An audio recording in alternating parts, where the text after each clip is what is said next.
C'est ça. Et du coup, tu en parles très très bien. Et c'est vrai qu'à l'heure actuelle, on entend beaucoup ce terme mission de vie, mission d'âme, ce qui implique quelque part le postulat de la réincarnation, de l'incarnation, etc.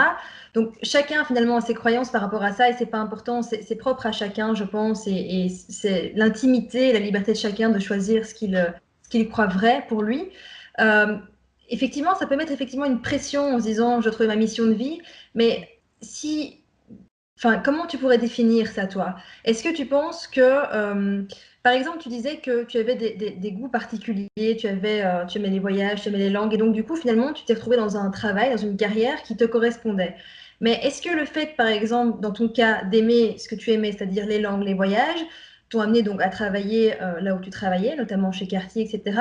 Est-ce que tu t'es vraiment à 100% épanoui dans ce que tu faisais? Ou est-ce qu'il manquait encore quelque chose? Parce que des fois, ça suffit pas d'avoir justement des petits bouts par-ci, des petits bouts par-là de ce qu'on aime. Il y a quelque chose qui manque en fait. Je ne sais pas si c'était ton cas aussi d'ailleurs. Si je rembobine, en effet, entre 21 et 40 ans, marketing international, très haut niveau, partie célibataire de 20 à 30, partie mariée de 30 à 40, partie maman de 32 à 40. Alors, c'est évident que j'étais profondément à ma place dans mes métiers de marketing international parce que j'apprenais, je rencontrais, j'avais du pouvoir quand même, j'avais des gros postes. Mais il y avait évidemment des zones qui étaient un peu plus frustrées.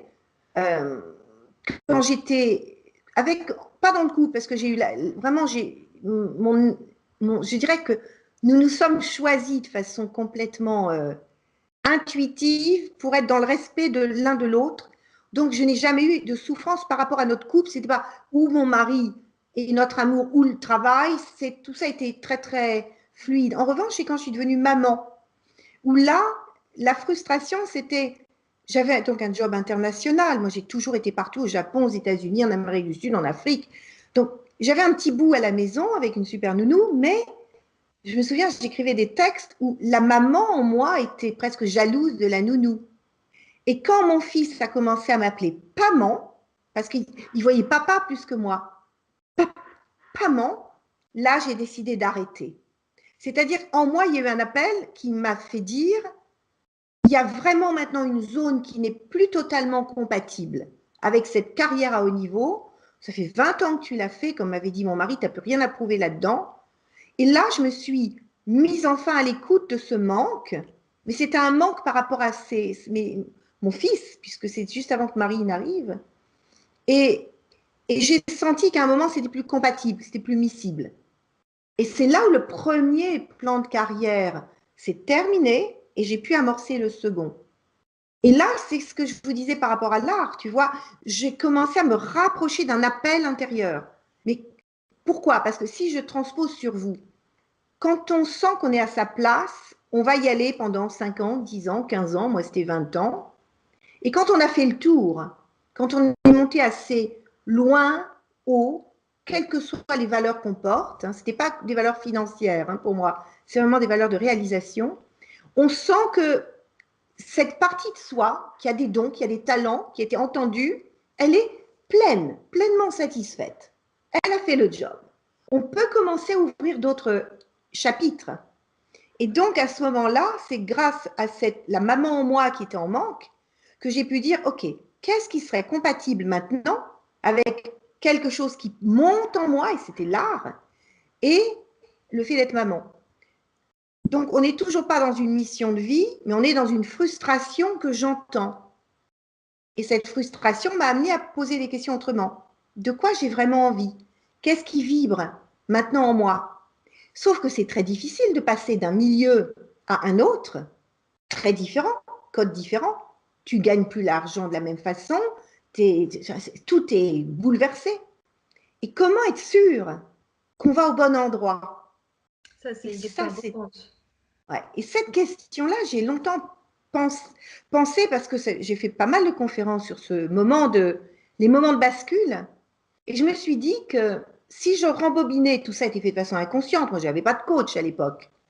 Mon coach, c'était mon mari dans sa grande tolérance et la vie me coachait.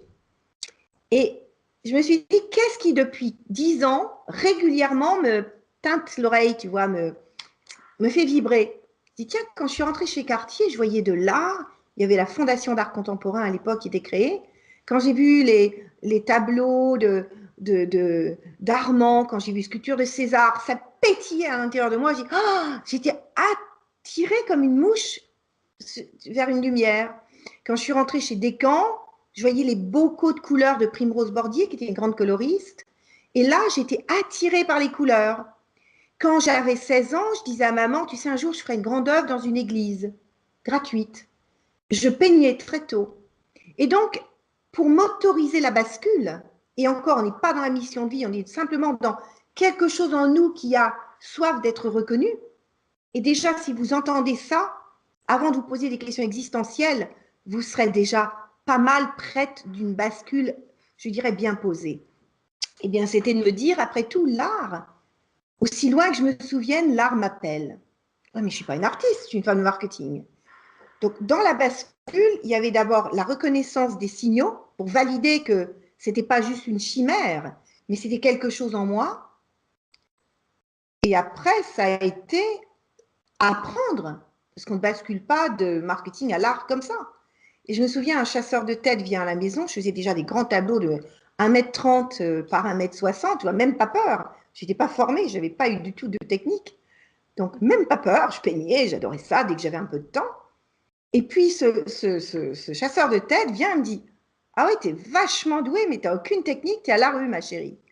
Ah bon? Et il m'a dit, maintenant, il faut que tu apprennes.